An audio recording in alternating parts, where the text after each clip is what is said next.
Hey everybody, it's Dean Phillips, and I'm about to head back to the airport and return to Washington, D.C. after a wonderful week back home. I visited businesses all throughout the district, always amazed at the innovation and talent in our own communities. I met with fire chiefs to understand what's important to them in our communities, and I went to parades and festivals all across the district from Chanhassen to Coon Rapids. And every time I do so, I fall in love with our home. The most amazing people in the country coming out together and doing exactly what we need to do as a country. Get off of our phones, off of our TV screens, come out together as communities and talk to one another. And it was a joyful element of my week back home.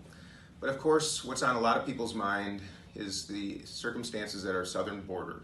It is a crisis, a humanitarian crisis.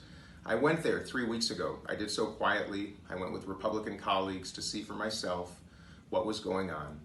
And as a parent, and as an American, and as a human being, I was horrified, as were my colleagues. And I resolved that I would do everything I could over the next few weeks after returning from the border to ensure that humanitarian aid was provided, especially to the kids and young families that I saw in some of the worst circumstances I've ever seen in my entire life.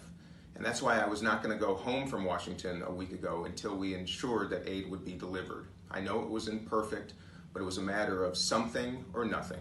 And now when I return to Washington, I'll be focused on oversight to ensure that the dollars that we allocated will be used to improve lives in the facilities along the border. And it is just a beginning, it is not an end. We have got to take the time on both sides of the aisle to come together and create a framework for reforming our entire immigration system. It is broken.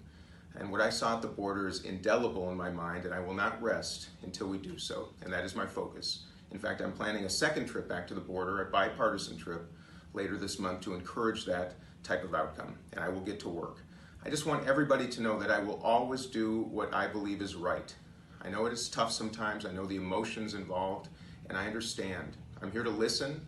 I did so in this very room with a large group just last week, and there were tears, and there was emotion, and that is part of being human, and I'm here to listen and do whatever it takes to improve the circumstances of everybody in this country, those who wish to become Americans, and the entire world.